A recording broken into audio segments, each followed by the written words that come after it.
ओम उमा महेश्वराय नमः। हिंदी कहानी संग्रह में आप सभी दोस्तों का हार्दिक स्वागत है।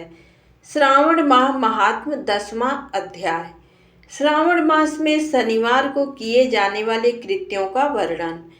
ईश्वर बोले, हे सनत कुमार, अब मैं आपसे शनिवार व्रत की विधि का वर्णन करूंगा, जिसका अनुष्ठान करने से मंदत्व नहीं होता है।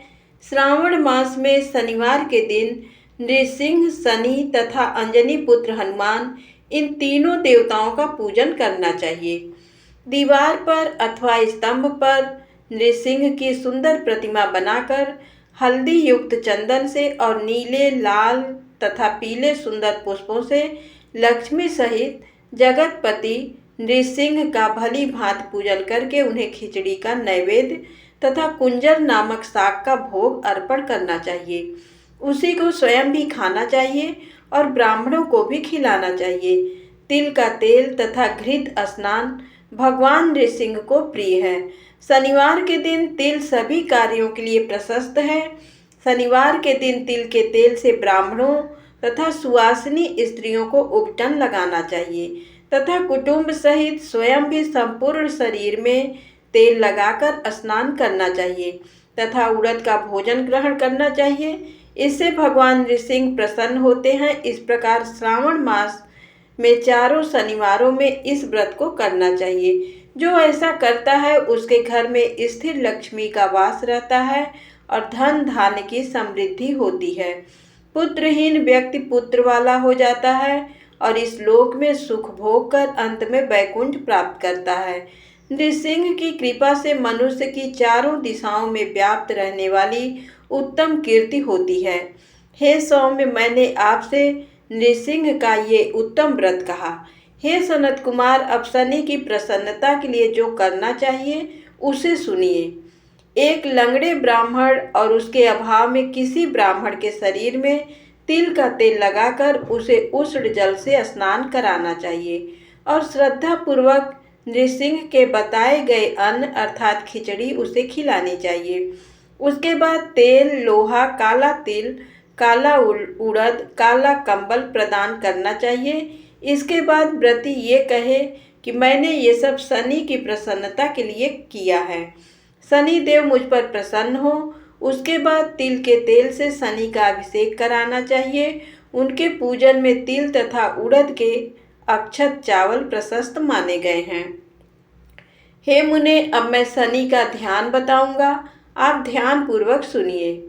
शनैश्चर कृष्ण वर्ण वाले हैं, मंद गति वाले हैं, काश्यप गोत्र वाले हैं, सौराष्ट्र देश में पैदा हुए हैं, सूर्य पुत्र हैं, वर देने वाले हैं, दंड के समान आकार वाले मंडल में स्थित हैं, इंद्र नीलमणि तुल्य कांति वाले हैं, हाथों में धनुष बाण त्रिशूल धारण किए हुए हैं, गीध पर आरूढ़ हैं, यम इनके अधिदेवता हैं, ब्रह्मा इनके प्रत्यधिदेवता हैं।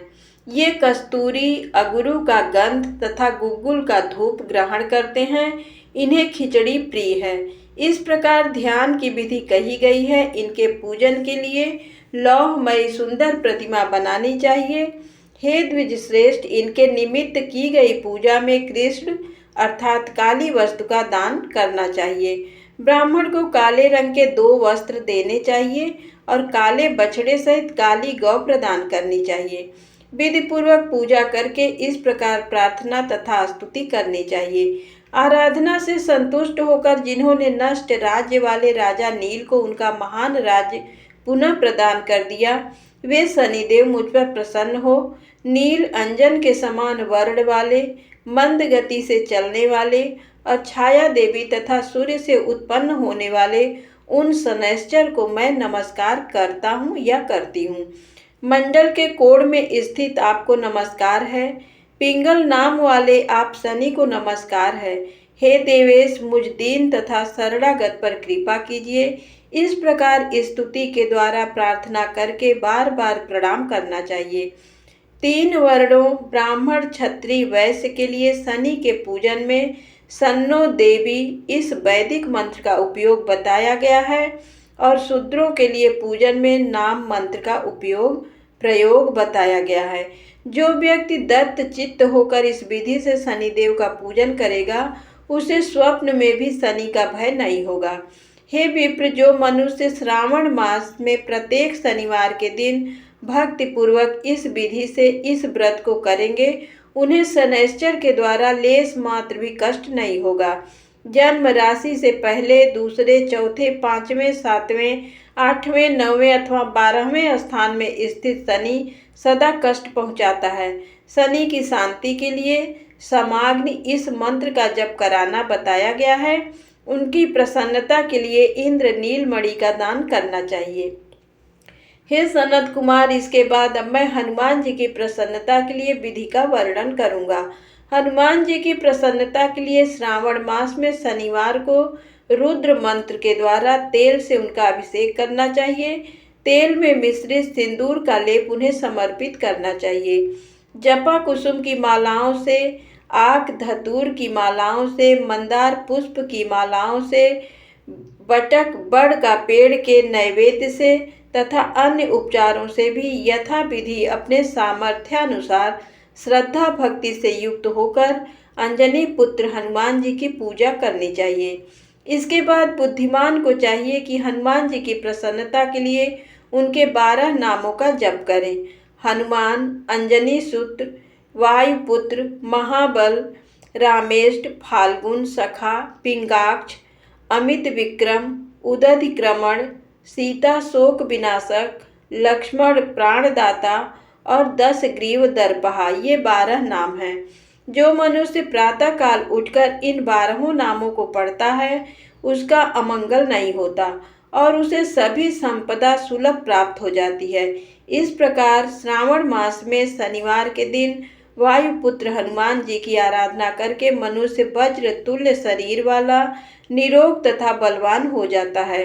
अंजनी पुत्र की कृपा से वह कार्य करने में वेगवान तथा बुद्धि वैभव से युक्त हो जाता है। उसके बाद शत्रु नष्ट हो जाते हैं, मित्रों की वृद्धि होती है, वह वीरशाली तथा कीर्तिमान हो जाता है। यदि साधक हनुमान जी के मंदिर हनुमत कवच का पाठ करे तो वह अणिमा आदि 8 सिद्धियों का स्वामित्व प्राप्त कर लेता है और यक्ष, राक्षस तथा बेताल उसे देखते ही कंपित तथा भयभीत होकर वेग पूर्वक 10 दिशाओं में भाग जाते हैं। हे सत्तम, शनिवार के दिन पीपल के वृक्ष का आलिंगन तथा पूजन करना चाहिए। शनिवार को छोड़कर अन्य किसी दिन पीपल के वृक्ष का स्पर्श नहीं करना चाहिए। शनिवार के दिन उसका आलिंगन सभी संपदाओं को प्राप्त कराने वाला होता है। प्रत्येक मास में 7 वारों में पीपल का पूजन फलदायक है, किंतु श्रावण में ये पूजन अधिक फलप्रद है। धन्यवाद। दोस्तों, कथा अच्छी लगी हो तो कृपया मेरे चैनल को लाइक अवश्य करें। सोमवार का ये महात्म भगवान भोलेनाथ ने स्वयं सनत कुमार से वर्णन किया है। धन्यवाद।